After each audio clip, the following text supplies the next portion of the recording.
How's it going, everybody? Today I'm going to be reviewing the PTR-91 rifle. So let's get right into it. Originally this rifle was made by H&K, and then they just stopped making it from what I understand, and PTR just picked it up. And so basically all the parts are reciprocal with an H&K. If you get H&K parts, it'll work on this. It's chambered in the 308 cartridge, very powerful cartridge, very good cartridge. I really like it. It's got a side charge handle, which I really like. It locks back like that, so you can do the classic tactical slap to chamber your round. People find that. I really like this gun. It's very well built. It's accurate as far as I can tell. I've never done any extreme long range shooting with it. It's just got iron sights, but it will reach out and touch if you want it to. It's got a long barrel, and like I said, it's chambered in 308. And eventually I want to mount a scope on it because I really don't like these sights very well. They're at kind of a weird height, so I don't like the sights. And that's one of the problems with this thing. It's not a very common gun. It's also an older style of a gun, so it's hard to find things like scope mounts and aftermarket parts for this thing. But that being said, it's a fairly common rifle, so you still can find parts if you look hard enough. One nice thing about it is these magazines. You can get them for like $5 to $10 online, so they're super cheap mags. And like I said, it's chambered in 308, which is a super common caliber, super easy to find. This particular rifle has I think this chassis is aftermarket, because I've never seen another one of these with this particular chassis. But it's got a, it came with like a little 3-inch rail. I don't have it on it right now, but you can put it anywhere where you see these little holes. That's where the set screws go. You can put it anywhere on the sides or bottom, which I like that a lot. It's a the operating system is a short cycle piston, which is good and very reliable. This rifle is very easy to take apart. These two pins right here, you just push them straight out. I'm not going to do it right now, but you just push these two pins out. You put them in these two holes on the stock so you don't lose them, and then the whole rifle comes apart from there. It's very easy to do. I've had it completely apart, and there's tons of videos online on how to do it if you can't figure it out.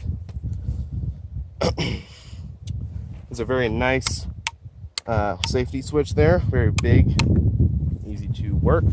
Also, the charging handle it engages like that, and once you let it go forward, it disengages, so it's a non-reciprocating charging handle, so you can put your hand anywhere over here and it's not going to get slapped with the handle. Another thing that I don't really like about it is the bolt doesn't lock back automatically after your last round has been fired. Like I said, you can lock it back manually and do that, but it doesn't lock back automatically, and that's one nice thing about AR-15s is that it has the automatic bolt lock. I also don't really like the trigger. It's kind of a hard, long pull, but I mean, it's not horrible. But I'm sure if you looked hard enough, you could probably find a drop-in trigger. It's super easy to take this trigger apart and just out of the housing. So I think you could probably find a drop-in aftermarket trigger for this rifle. Another thing is you're probably going to want to put a front grip on it of some sort. I used to have one on it, but I took it off for another rifle. I'm going to get another one for this rifle because, as you can see, the barrel is right inside here, and the whole gas system is right in here. So this gets pretty hot if you're firing it a lot. So you're probably going to want to put a foregrip of some kind on here. Standard magazines come in 20 rounders. I'm told you can get 30 rounders, but from what I understand, they're expensive, and I haven't been able to find any, but 20 rounds is fine. So overall, it's a good gun. I like it. It's there's very few things that I don't like about it. I don't like the sights. I don't like that, it's kind of hard to find parts for, but other than that, I like it. I've never had an issue with it, and everybody has told me, everybody I've ever talked to, and anything I've read about it, says that it's very, very reliable. I've never had an issue with it at all. It's a very good system, I think. So I think the real question here is, would I recommend it?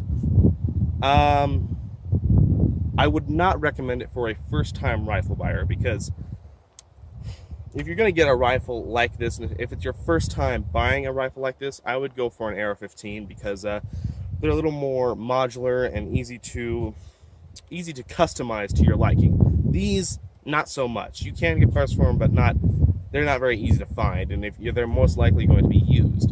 if you're going to find them, which that's fine because it makes it cheaper, but you can't really get new parts from them very easily. But I mean, if you've got an AR-15 and you just want something like in a 308 and you like this rifle, then go for it. It's a great rifle.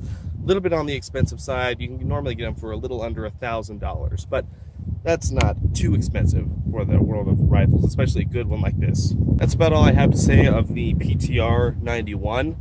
Good gun, go get you one. Thanks for watching, and I'll see you next time.